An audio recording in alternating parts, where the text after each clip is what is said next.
Lucas capítulo 22, versículo 1, dice, estaba cerca la fiesta de los panes sin levadura. Ya aquí en esta parte de Lucas se acerca la última semana de la vida de Jesús. Después Jesús estuvo 3 años, más o menos 3 años y medio en su ministerio. Algunos dicen que desde los 30 a los 33 más o menos, porque a esa edad ya podía alguien ser rabí, y si te das cuenta en las escrituras, a Jesús ya le dicen rabí o maestro, es la misma palabra. Y entonces se acerca esta fiesta que es la más importante en esos tiempos para los judíos, es la fiesta de los panes sin levadura, pero también si te das cuenta dice que se llamaba la Pascua. Entonces en estos tiempos se había juntado 2 fiestas, una la Pascua, que era la celebración de las más importantes para el pueblo de Dios, donde Dios saca a su pueblo de Egipto.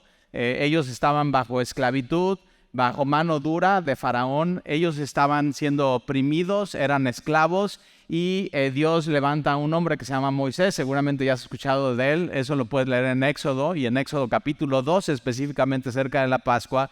Y dice, Dios le dice a Moisés, tú vas a sacar a mi pueblo de Egipto, y yo les voy a dar una tierra, la tierra prometida, donde fluye leche y miel. Y entonces manda a Moisés con Faraón. Moisés le dice a Faraón, deja ir a mi pueblo. Y una de las cosas que le dice Moisés a Faraón es, deja ir a mi pueblo a adorar. Y el pueblo de Dios para eso estaba puesto, para adorar a Dios. Y en ese tiempo, en la esclavitud, ellos no podían hacer eso. Y Faraón endurece su corazón. Y una de las cosas que yo te quiero pedir hoy es que no endurezcas tu corazón. La palabra de Dios en la vida de una persona tiene solamente 2 efectos. O la palabra de Dios, como un martillo, quiebra y quebranta tu corazón y puedes recibir la palabra de Dios en tu vida, o la palabra de Dios puede endurecer tu corazón. Y Faraón decide endurecer su corazón y no dejar ir al pueblo de Dios, no obedecer a Dios, porque Dios realmente, Moisés simplemente era un mensajero, y Dios le estaba diciendo, deja salir a mi pueblo a adorarme de esclavitud. Y Moisés dice a Faraón esto, y 9 veces Faraón endurece su corazón, cuando ves una foto de Faraón en Éxodo, ves una foto de una persona necia que por más mal que le va y por más efectos de el poder de Dios en su vida, simplemente dice que no. Y al final lo que hace Dios es la 10ª plaga, que es la más dura, que plaga significa en la Biblia golpe. Entonces, ¿qué es lo que pasa? Que Faraón endurece su corazón y Dios está dando un golpe. Y después su golpe es más fuerte y más fuerte, hasta que Faraón va a darse cuenta que no puede pelear contra Dios. Y espero que tú hoy, el primero día del año, te des cuenta que no puedes contra Dios. Y contra Dios la única opción es rendirse y decir, Dios, aquí estoy. Me rindo delante de ti. Ya me di cuenta que mi vida sin ti no es nada. Eso es. Y es la historia de la humanidad. Pero entonces al final, la última plaga, que es la celebración de la Pascua, lo que tiene que hacer cada familia, y es un evento del pueblo de Dios, pero de familia, es que el padre de familia tenía que sacrificar un cordero. Y ahorita estábamos cantando de eso, ¿no? Del cordero que fue sacrificado. Y el cordero tenía que ser sin mancha. El cordero tenía que vivir en la casa de la familia durante un tiempo, y ya hasta como que los niños de la casa, ¿no? Y todos, pues hasta se encariñaban con él. Ya lo conocían, lo vieron, y fíjate, durante 3 años Jesús se exhibió ante su pueblo para que lo vieran. Para que vieran que Él era ese Cordero de Dios que iba a ser inmolado, pero sin mancha y sin pecado.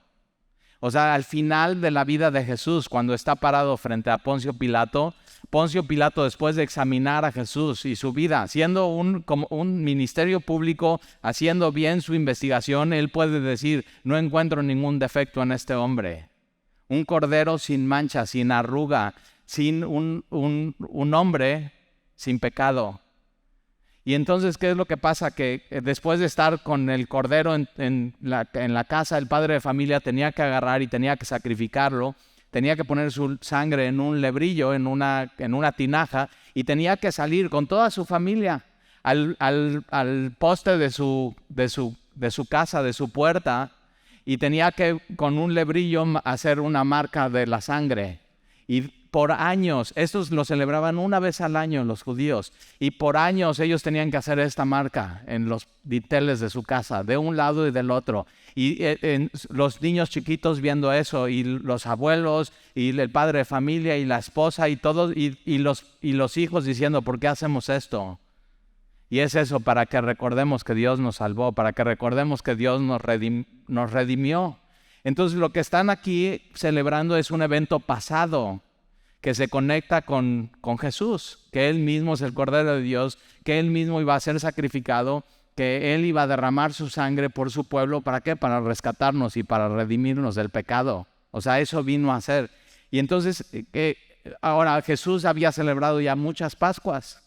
Desde chiquito con sus papás y con sus primos, y después más grande con sus hermanos, y 3 años celebró Jesús la Pascua con sus discípulos. Pero esta Pascua que él iba a celebrar era un momento único y sumamente importante y muy simbólico para ellos y hoy para nosotros. Y entonces estaba cerca la fiesta de los panes sin levadura, que se llamaba la Pascua, y los principales sacerdotes y los escribas buscaban cómo matarle. Al mismo tiempo que los principales sacerdotes y los escribas estaban buscando cómo deshacerse de Jesús, Jesús estaba buscando cómo preparar la última cena, lo que llamamos la cena del Señor. Durante años la iglesia ha celebrado esto. Ya no la celebramos como la Pascua. Ya no tenemos que matar un cordero, ya no tenemos que derramar sangre, ya no tenemos que poner una marca en los dinteles. ¿Por qué? Porque el Cordero de Dios ya fue sacrificado. Y su sacrificio fue una vez por todas, o sea, y bueno para nosotros. Y entonces los principales sacerdotes y los escribas buscaban cómo matarle porque temían al pueblo. Y entró Satanás en Judas. Ahora, ¿por qué entró Satanás en Judas? Porque Judas así lo decidió. Judas así lo permitió. Judas abrió la puerta para eso. En vez de Judas recibir a Jesús como su Señor y su Salvador, él decidió que dejar entrar a Satanás a su corazón. Esa es una decisión. Y este Judas es por sobrenombre el Iscariote, porque había 2 Judas que eran apóstoles de Jesús. Uno Judas y uno Judas el Iscariote, y por eso hacen así esa diferencia aquí en las Escrituras, el cual era uno de los números de los 12.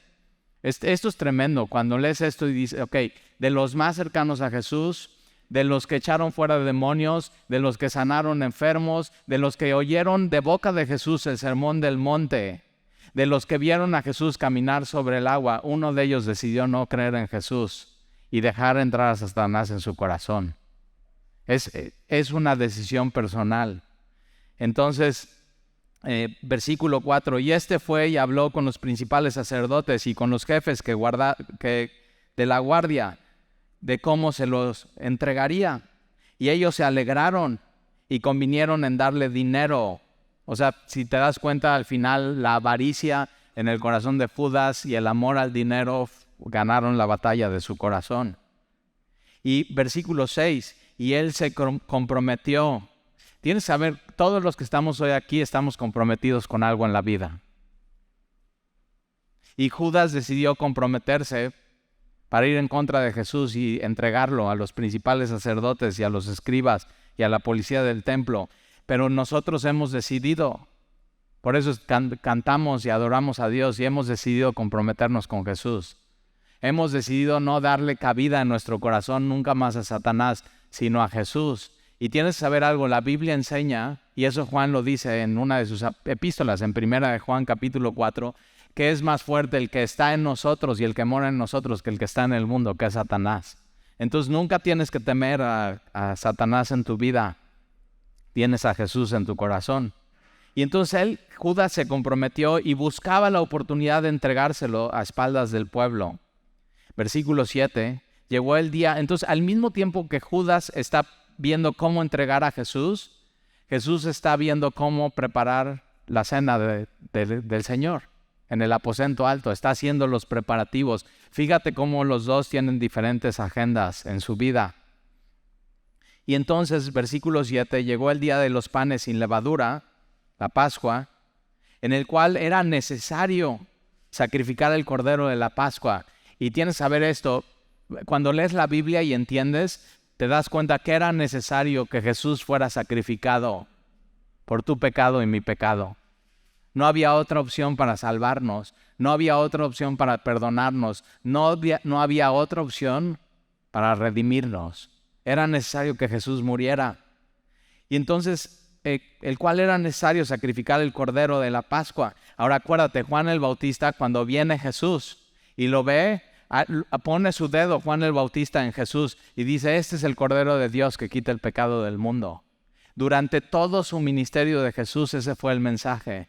Por eso el mensaje era arrepiéntanse porque el reino de Dios se había acercado y este reino de Dios era Jesús. Entonces cada vez que ellos celebraban la Pascua, Dios estaba poniendo en los ojos de su pueblo la sangre, el sacrificio, el cordero. ¿Para qué? Para que cuando llegara Jesús cumpliendo todas esas profecías, le pudieran reconocer y le pudieran ver. Y versículo 8, y Jesús envió a Pedro y a Juan, sus dos favoritos, Pedro y Juan. Pedro, ya sabes, siempre metía la pata, siempre hablaba cuando no tenía que hablar. Y Juan era uno de los dos hermanos que les decían los hijos del trueno. Y yo digo, ¿por qué habrán sido estos los dos favoritos? Digo, pues porque eran los más tremendos. Y Jesús quería tener a esos muy cerca de él.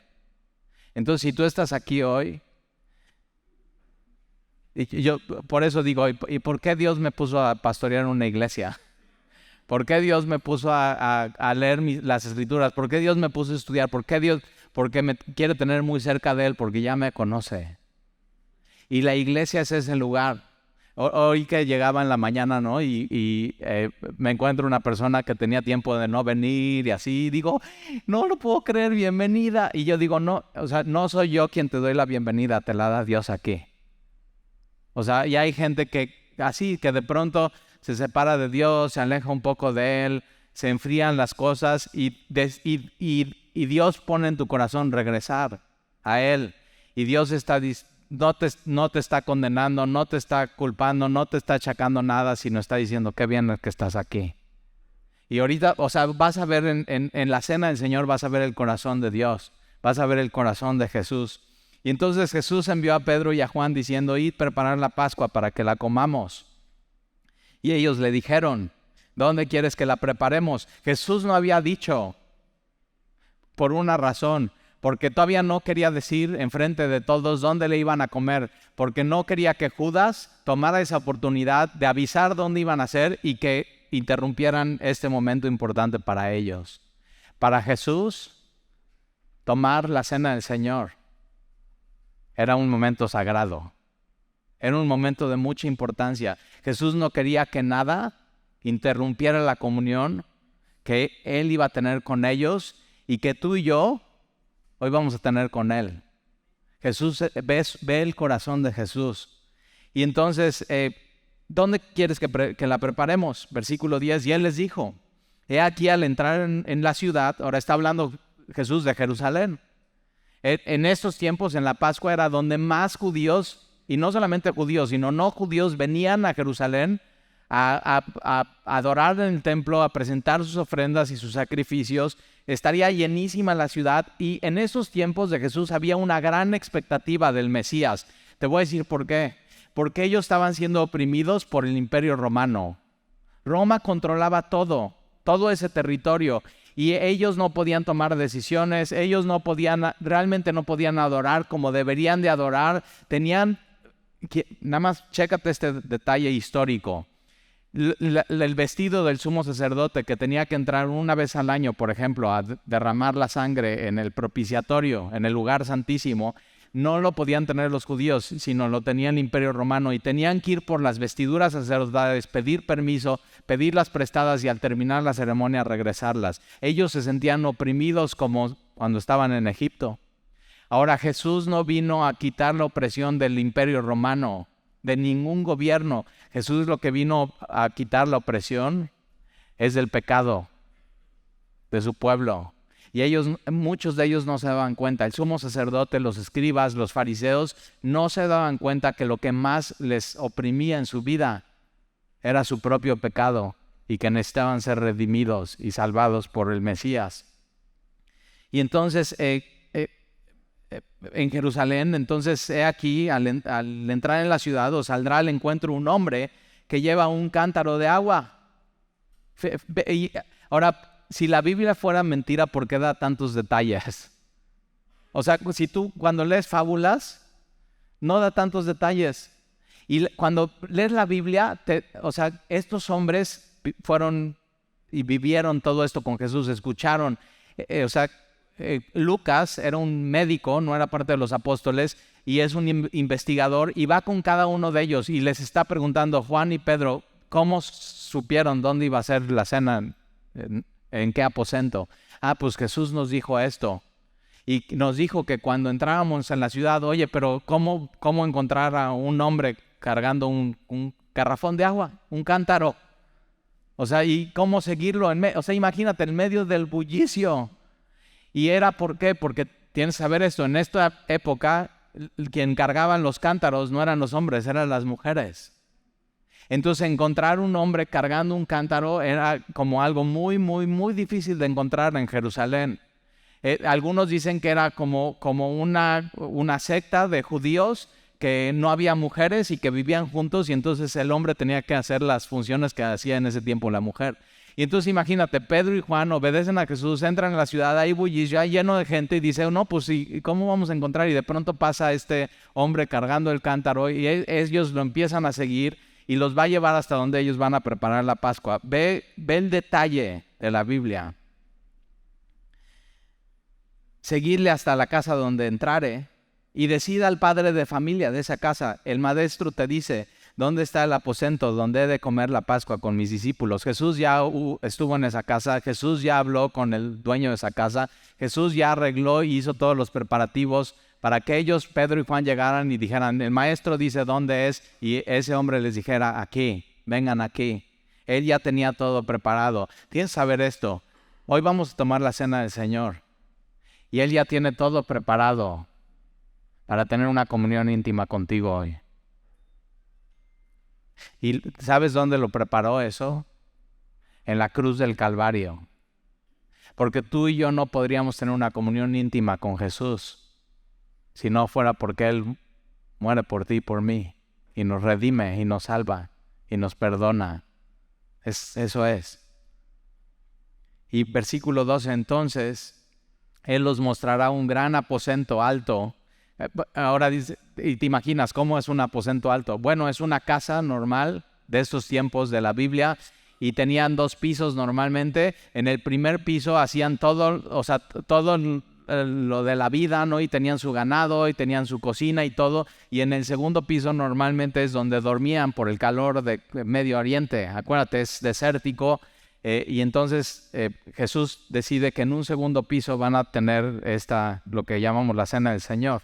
Y dice, un aposento alto ya dispuesto, preparado ahí. Y fueron pues y hallaron como se les había dicho. ¿Qué esperaban? Es lo que dice Jesús. Y lo que dice Jesús siempre se cumple. Y prepararon la Pascua. Y cuando era la hora, se sentó a la mesa Jesús con los apóstoles. Ahora aquí la palabra se sentó en la Biblia original se recostó. Porque en estos tiempos en Medio Oriente no eran las mesas altas como en la que cenaste ayer, ¿no? Ahorita las mesas ya las hacen y son altas y te sientes en una silla. Y en estos tiempos eran mesas bajas donde se recostaban con el brazo izquierdo y con el otro, piernas atrás, recostados uno al lado del otro en una mesa, posiblemente circular o en un semicírculo, y Jesús con una mano está recostado y con otra mano está tomando las cosas que hay en la cena. Por ejemplo, piensa, ¿no? Si has comido comida árabe y libanesa y todo ese rollo, y jocoque y hummus, piensa en eso, y todos compartiendo de los platos. Así, y entonces tomando pan sin levadura, ¿no? Y y tomando del guisado y unos con otros compartiendo, y eso es lo que hace Jesús. O sea, Dios se humanó y estuvo entre nosotros. Y lo más íntimo en Medio Oriente es mucho como los mexicanos. ¿Con quién comes? Y para los mexicanos nuestras comidas son muy importantes, ¿verdad? Y haces todo y todo especial y la abuelita cocina o la tía y delicioso y ¿qué es esto? Y pásame esto y tienes que probar, yo soy así, tienes que probar esto. Pero es muy ¿y qué hacemos? O sea, compartimos babas. Y ahí estamos, ten esto, come esto, así, pero ¿con quién lo haces? Con quien tienes mucha confianza. Y Jesús nos invita a la mesa para tener mucha confianza con Él. Y entonces fíjate, puedes ir a Jesús y acercarte tal como eres.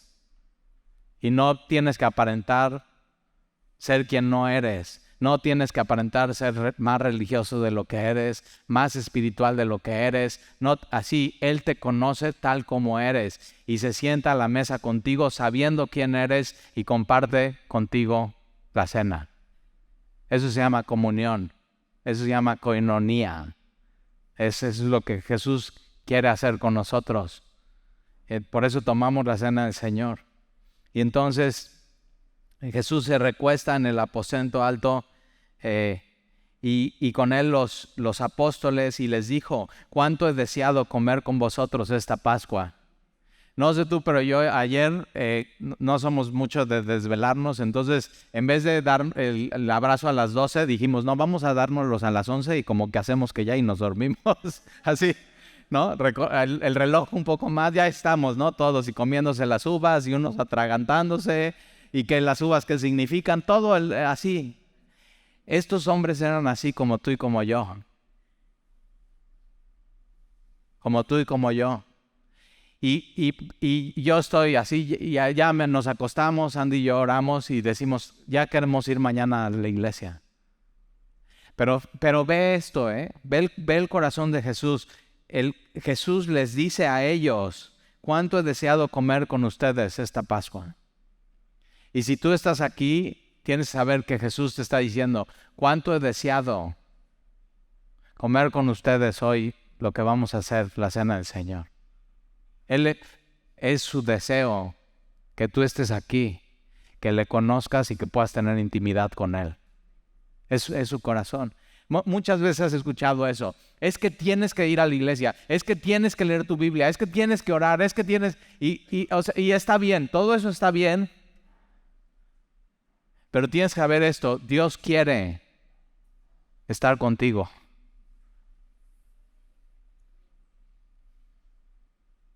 Aún conociéndote y sabiendo quién eres.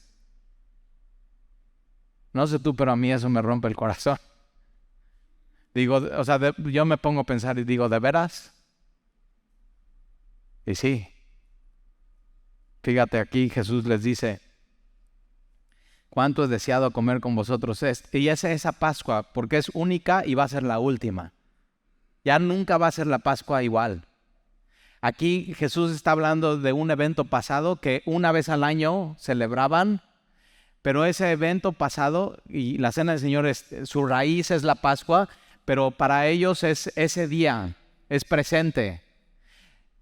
Para nosotros eso es pasado, pero para nosotros esto, la Cena del Señor, es presente hoy y va a ser también futuro. Vas a ver por qué. Nos da esperanza.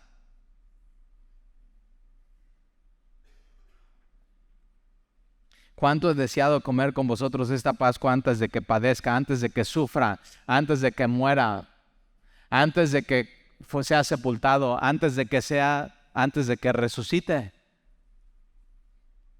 Y Jesús a eso vino, a sufrir y a morir por ti y por mí. Por eso cuando tomamos la cena del Señor estamos recordando eso, estamos celebrando eso, lo que Jesús hizo por mí. Ahora, muchas veces en Año Nuevo, y sabes eso, ¿no? Y yo ayer le pregunté a uno de mis hijos, ¿y cuál es tu propósito de Año Nuevo? Y ya saben que es truco. Porque saben que siempre les digo, nunca van a cumplir sus propósitos de Año Nuevo. Y digo, pero el propósito de este año para Dios en tu vida es que le conozcas, que tengas comunión con Él. Eso es. Entonces no es un propósito tuyo, sino es un propósito de Él. Y lo único que tú tienes que hacer es vivirlo y cumplirlo en tu vida. Versículo 16, porque os digo que no la comeré más. Hay cosas que Jesús, comió en la Pascua y dice, ya no más.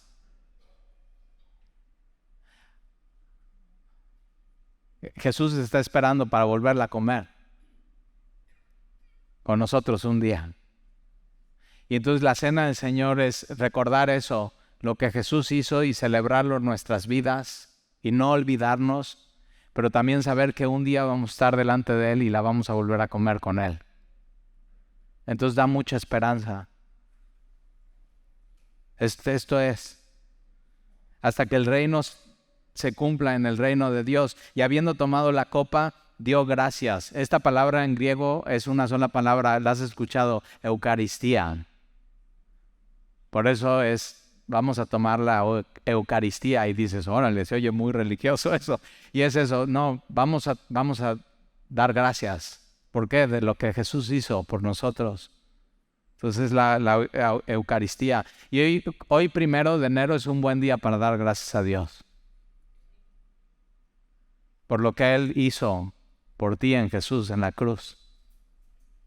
Y entonces Jesús tomó la copa y dio gracias y dijo, tomad esto y repartirlo entre vosotros. Tomar la cena del Señor es comunión. Dice, y repártanlo unos a otros. Por eso, si te acuerdas, durante la pandemia no te repartíamos los elementos, sino los tomabas. Y yo digo, no es bíblico. Tenemos que repartirlos unos a otros, porque no nos tenemos que olvidar que somos un cuerpo. Somos la iglesia y no podemos estar solos en este mundo como si no tuviéramos un cuerpo. Y entonces eso que hacemos de pasar las charolas y uno se la pasa al otro y así, y ahí vamos, y sí, más lento que si te las diéramos al principio, más ineficiente, pero ¿qué crees? Es la idea de Dios. Que nos repartamos, que nos veamos, que nos animemos unos a otros. Y entonces Jesús dijo, repartirlo entre vosotros. Porque os digo que no beberé más del fruto de la vid. Entonces ahí te va. ¿Qué tomaron en esa copa? El fruto de la vid. Vino. Pero no era el vino como hoy se toma, que tiene un alto contenido de alcohol, sino... Y fíjate cómo Jesús dice, es el fruto de la vid. Os digo que no beberé más el fruto de la vid hasta que el reino de Dios venga. Otra vez, Jesús está apuntando al futuro, hacia la eternidad. Si ¿quieres cambiar tu año radicalmente este año en tu vida? Deja de pensar en el pasado, deja de enfocarte en el presente y empieza a pensar en la eternidad.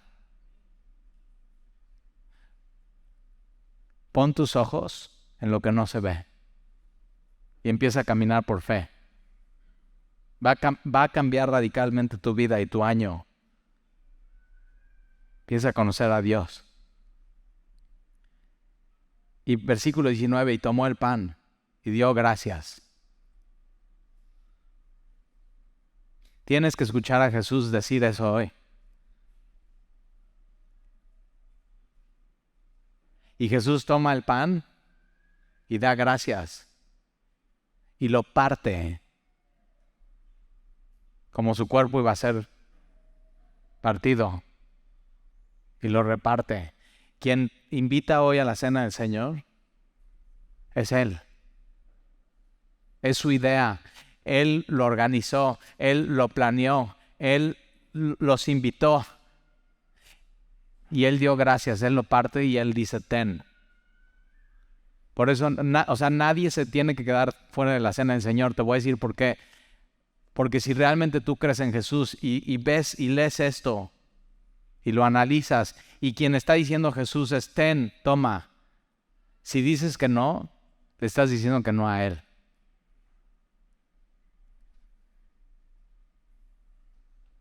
Y no sé tú, pero yo he decidido decirle a todo Jesús, sí, Señor.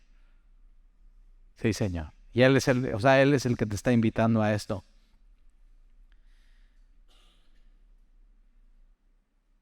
Y tomó el pan y dio gracias y lo partió. Y les dio diciendo, esto es mi cuerpo. Ahora, hay una idea falsa que en la cena del Señor el pan se convierte en el cuerpo de Jesús y no, Jesús dijo, yo soy la puerta y no está diciendo que Él es una puerta, literalmente. Yo soy el pan de vida, Él no está diciendo que literalmente es un pan, es simbólico. Lo que está diciendo aquí es simbólico Jesús. Él no puede ser el mismo pan porque Él está ahí, Él no puede ser la sangre porque su sangre está en Él. Es muy importante entender eso. Entonces todo es simbólico con un fin. Ahorita vas a ver cuál es ese fin. Y lo partió y les dio diciendo, esto es mi cuerpo, que por vosotros es dado. Esta palabra es dado, es un regalo. Jesús estaba poniendo su cuerpo y su vida y la estaba dando en sacrificio como un regalo para ti y para mí. Vida eterna. Ahí está, haced esto en memoria de mí. Esto es la cena del Señor. Jesús está diciendo, miren, se pueden olvidar de lo que dije en el Sermón del Monte. O sea, se te puede olvidar. Se te puede olvidar una que otra parábola. Se te puede olvidar de pronto que caminé en el mar, en Galilea. Pero no se te puede olvidar una cosa. Que morí por ti en la cruz. No se te puede olvidar. Y necesitamos una y otra vez recordar este año. Y durante generaciones esto es lo que se ha recordado. Jesús murió por nosotros y derramó su sangre para el perdón de pecados. Esto no se te puede olvidar este año. Haced esto en memoria de mí. Recuerda, no olvides. Esto es crucial en la vida. Así como en la Pascua el sacrificio era sagrado, el sacrificio de Jesús para nosotros fue sagrado. Y por eso la importancia de tomar la cena del Señor tú y yo, y tomarla hoy. Que este año no se nos olvide la cruz. Que este año no se te olvide su sangre derramada por ti. Que este año no se te olvide que en Jesús tienes perdón de pecados.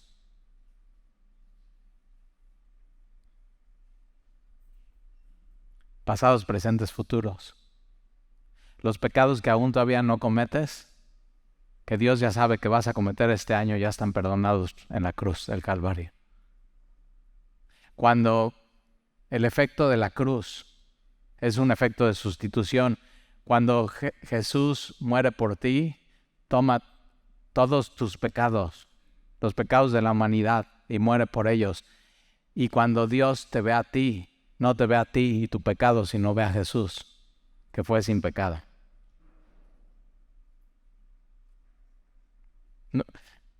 Cuando recordamos la cruz y su sacrificio, recordamos que Dios nos ama. Nunca olvides esto este año. Haced esto en memoria de mí. Y de igual manera, después que hubo cenado, tomó la copa diciendo, esta copa es el nuevo pacto en mi sangre. Había un primer pacto que hizo con su pueblo. En ese pacto están los 10 mandamientos que tú y yo conocemos. Pero esto iba a ser diferente, iba a ser algo nuevo. Todo lo del Antiguo Testamento era una sombra de lo que había de venir. Y lo que tenemos en Jesús es un nuevo pacto. En su sangre, dice, un nuevo pacto en mi sangre. Es el pacto de la gracia que por vosotros se derrama. Y por eso en la cena del Señor nos encontramos con Él. ¿Por qué nos podemos encontrar con Él? Porque Él derramó su sangre por mí. Y entonces podemos acercarnos a Él con confianza. Déjame terminar en Jeremías 31, casi a la mitad de tu Biblia. Está Salmos, de ahí adelantito Proverbios, Isaías. Jeremías 31. Y ve lo que dijo Jesús, un nuevo pacto. Ya no es una relación con Dios basada en ese viejo pacto que era de la ley. Acuérdate, la ley mata, pero el Espíritu vivifica. Ya no iba a ser en base a eso. Es algo diferente. Se llama un nuevo pacto. Y eso es lo que tenemos. Jeremías 31. Mira lo que dice versículo 31. Y es fácil de acordarse este versículo. Jeremías 31, 31. Jeremías 31, 31. He aquí vienen días, dice Jehová, en los cuales haré nuevo pacto con la casa de Israel y con la casa de Judá. Eso es lo que se refiere Jesús. No como el pacto que hice con sus padres el día que los tomé su mano para sacarlos de la tierra de Egipto. La Pascua, ahí está la raíz de la cena del Señor, es la Pascua, pero no se queda ahí. Porque ellos invalidaron mi pacto, aunque fui yo un marido para ellos, dice Jehová. Pero este es el pacto que haré con la casa de Israel después de aquellos días, dice Jehová. Daré mi ley en su mente y las escribiré en su corazón. No era un tema de leyes externas, de purificación, de bautismo, de ritos y de rituales, sino lo nuevo que hace Dios en Jesús es que ahora Él trabaja en nuestro corazón. Y ahí escribe su nueva ley. Es la ley de Cristo. Es la ley del amor. Y la escribiré en su corazón y aquí está todo. Y yo seré a ellos por Dios y ellos me serán por pueblo, íntima comunión con Dios. Y no enseñará más ninguno a su prójimo ni ninguno a su hermano diciendo, conoce a Jehová, porque todos me conocerán. ¿En quién? En Jesús. La única manera que tú y yo podamos conocer a Dios es a través de Jesús. Porque todos me conocerán, desde el más pequeño de ellos hasta el más grande, dice Jehová, porque perdonaré la maldad de ellos y no me acordaré más de su pecado. Esto ofrece Dios a quien entrega su vida a Jesús. Perdón. Y de eso se trata la cena del Señor. Dar gracias a Dios por lo que Él hizo por nosotros para poder tener perdón de pecados. Y no solamente eso, sino vida eterna. Entonces hoy vamos a tomar la cena del Señor. Y mientras están repartiendo los alimentos, los anfitriones, piensa en estas cosas y tómate un tiempo para considerar esto. Y si tú tienes algo que pedirle perdón a Dios, hoy, simplemente hazlo. Y en Él tenemos perdón de pecados y vida eterna. Y no sé tú, pero yo agarré la galleta más grande.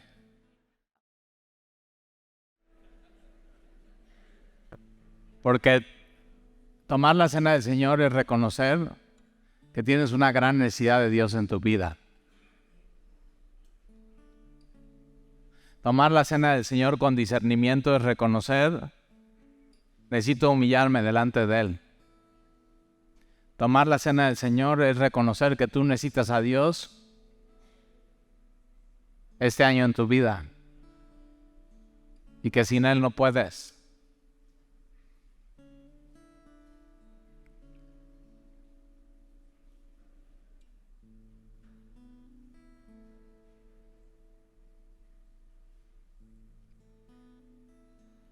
Y Jesús escogió dos símbolos.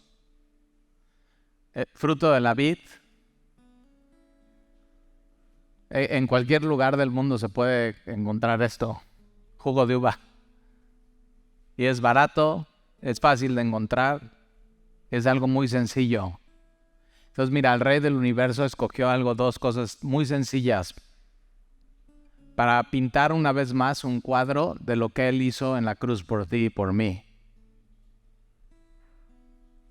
Y lo que tienes en tus manos es eso. Ya no podemos ir al pasado y ver la cruz. No podemos ir al pasado y poner nuestra mano en la madera. No podemos ir al pasado y ver el chorro de sangre que fue derramado del cuerpo de Jesús. No podemos ir atrás. Y entonces Jesús pone dos cosas muy sencillas en nuestras manos para recordar eso. Y no solamente recordar lo que Él hizo por ti, sino decir un día, estaremos con Él y tomaremos esto con Él. Entonces lo que tienes en tus manos es 2 elementos que muestran la gracia de Dios en tu vida.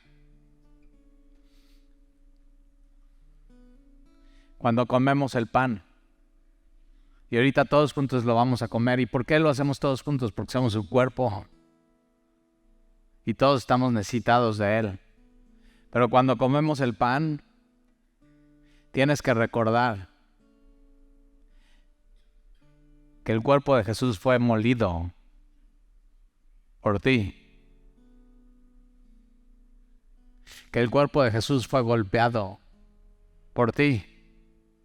Que el cuerpo de Jesús fue azotado una y otra vez, sin misericordia, por los soldados, para que tú hoy tengas misericordia de Dios. Que el cuerpo de Jesús fue escupido y humillado y abusado, para que tú y yo tengamos redención. Él dio su cuerpo por ti y por mí. Cuando tomemos juntos el fruto de la vid, tenemos que recordar su sangre derramada por mí. Y por su sangre hoy tenemos perdón de pecados y vida eterna. Entonces tiene mucho peso y mucho significado lo que Él hizo por ti y por mí. Entonces vamos a orar. Señor, gracias te damos por este día. Te adoramos, Señor, y te glorificamos. Gracias por la cruz.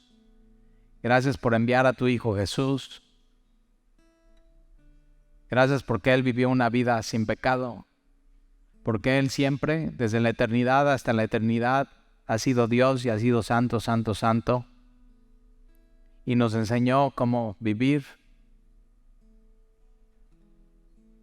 Y murió por nosotros. Dio su cuerpo. Gracias, Señor. Te amamos. Gracias por revelarte a nuestras vidas y abrir nuestros ojos a esta realidad. Y con 2 sencillos elementos, Señor, una vez más recordarnos que nos amas. Gracias por la sangre de Jesús derramada en la cruz. Gracias porque la sangre de Jesús nos limpia y nos lava de todo pecado.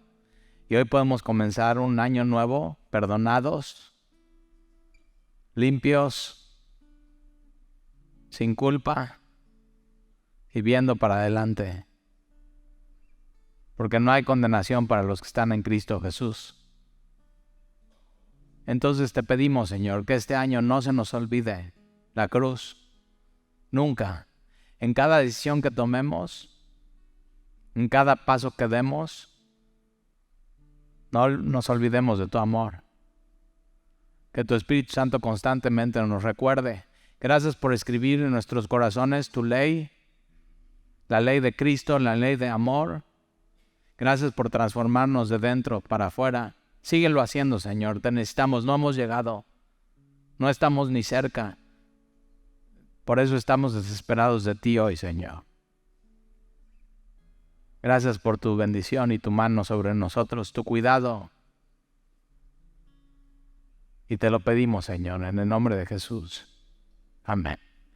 Vamos primero todos juntos a comer.